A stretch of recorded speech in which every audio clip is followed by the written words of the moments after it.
Every battle scene you've ever watched in a movie is complete and utter nonsense. Real ancient and medieval combat wasn't about heroic duels, fancy swordplay, or dramatic last stands. It was brutal, calculated, and absolutely nothing like Hollywood wants you to believe. The truth about how warriors actually fought will shatter everything you think you know about warfare throughout history. Let's start with the biggest lie Hollywood feeds you.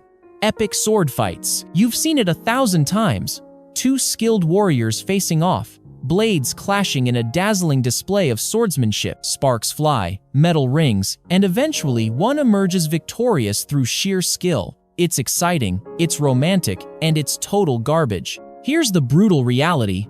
Swords were backup weapons at best. The primary tools of war were spears, poleaxes, and maces. Why? Because armor made swords nearly useless. You can't slash through plate armor with a sword. You'd just dull your blade and probably break your wrist in the process. Real knights fought like this. They'd use a poleaxe to dent your armor, knock you down, then finish you off with a dagger through the visor. Romantic? Hardly. Effective? Absolutely. But it gets worse. Remember those chaotic melees where individual skill determined the victor? Pure fantasy. Ancient and medieval warfare was all about formation fighting. Discipline beat individual skill every single time. Roman legions didn't conquer the known world because they had the best swordsmen. They won because they fought as a single, unstoppable machine. Picture this.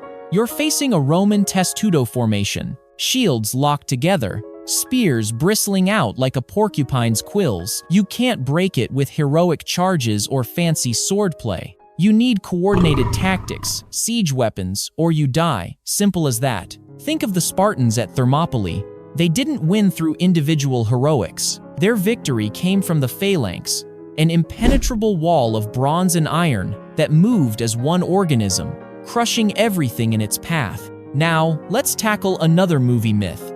The idea that armor was clunky and slowed you down. In reality, a knight in full plate armor could do cartwheels. Medieval armor was so well designed that it distributed weight perfectly across the body.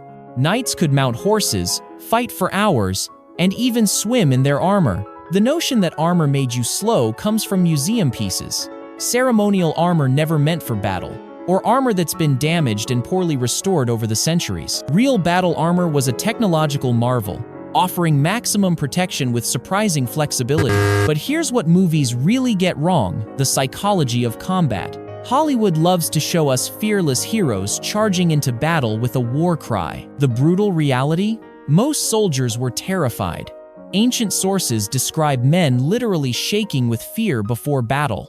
Many would soil themselves. Some would desert. The ones who stayed weren't fearless.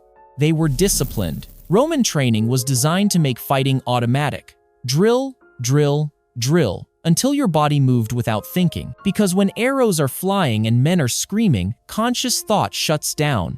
Only muscle memory keeps you alive. And forget about battles being decided by the bravest warriors. In reality, battles were won and lost through logistics. Who had more food, better supply lines, more arrows? The Romans didn't conquer the world through superior courage.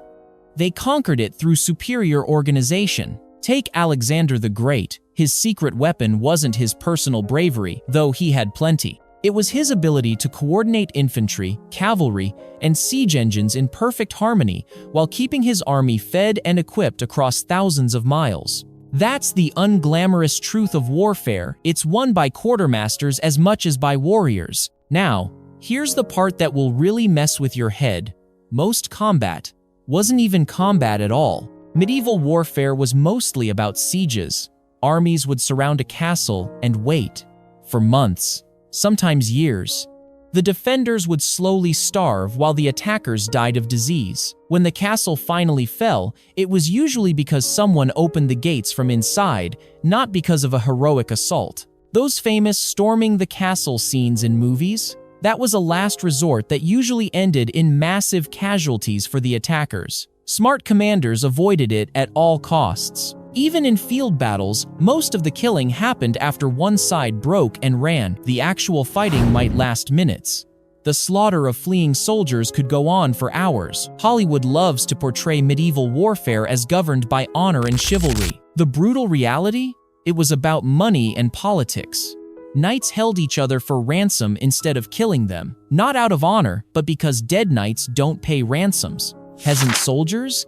They got slaughtered without a second thought. The rules of chivalry were essentially marketing, a way for the warrior class to justify their violence and make themselves look noble. In reality, medieval warfare included burning crops, poisoning wells, and deliberately targeting civilians to break enemy morale. Here's what really happened in medieval combat. You'd march for weeks, half-starved and sick. When battle finally came, you'd stand in formation, terrified, while arrows rained down. If you were lucky, the enemy would break before you had to charge. If not, you'd advance in a tight group, using your shield to protect the man next to you while he protected you. Combat was quick, brutal, and decided by whoever maintained formation longest. Individual heroics got you killed. Teamwork kept you alive. The knight in shining armor was real, but he was essentially a medieval tank. Heavily armored, professionally trained, and supported by a team of specialists, he didn't fight fair duels. He used every advantage he could get to crush his enemies as efficiently as possible. So why do movies get it so wrong? Because the truth isn't romantic. Real warfare was about logistics, discipline, and brutal efficiency. It was decided by supply chains, not sword skills, by formations, not individual heroics. But here's the thing, the real story is actually more impressive than the Hollywood version.